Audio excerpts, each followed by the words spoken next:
Is there anything that I can do to cheer you up? No, I'm okay at the moment. Come on, there has to be something. At that point I knew what was going on. She began to feel down there, and I simply froze. I didn't know what to do.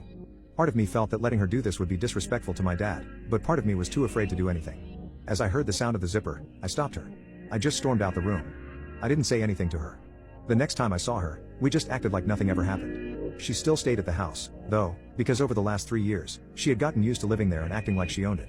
And even though I officially owned it, I was always away at college and only visited my dad's old house once every couple of months. And even then, it wasn't to see Grace, but to see my cousins who lived just a few miles away. I downplayed the fact that it was really my house. And over the months, I think Grace gradually forgot that she really had no legal right to the house. She probably believed that sooner or later, because I never asked her for any of the hundreds of thousands of my dad's dollars that she now had, that I was somehow independently wealthy and would just give up my house to her. When she started dating some new guy only 5 months after my dad was in the ground, I was furious. When I came home from college after graduating reading, she and her new boyfriend, some sleazy looking dude named Ivan, who was also from El Salvador, were acting like I was a guest in my own house and that they owned it. I played along. Grace told me she gave away my PlayStation 5 to Ivan's cousin because I'm too old to play video games. Not my PS5. Not the one thing my father gave to me. I was done with her. I decided to come up with a plan.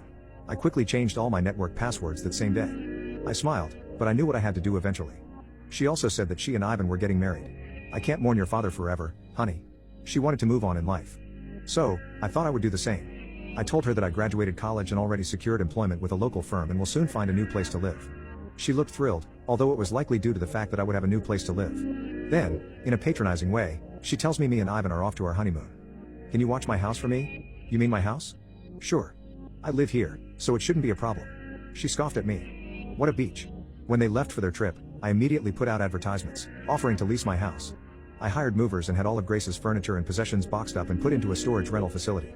I rented to a wonderful young family, a barrister and a schoolteacher wife and their 2 preteen children. They pay me their first and last month's rent and sign a lease for a year. I warn them about my crazy stepmom who thinks this is her house, but I present them with contact information to my lawyer, the same lawyer my dad retained in case they need any assurance that I'm on the level. I also gave my lawyer the information about the storage facility, including the fact that I generously paid 4 months of storage in advance, which is a whole month longer than Grace's check. I then found a great apartment in the city near my new place of work. There I met a woman in a restaurant frequently at night after a long workday. We have been dating 6 months now and are engaged to be married.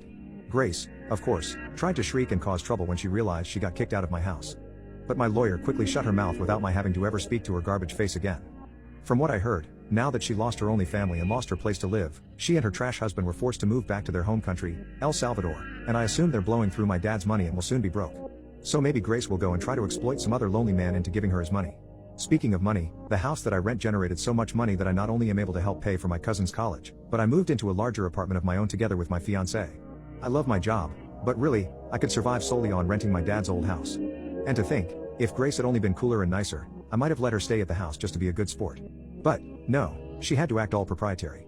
So, I had to make her homeless as a wedding gift.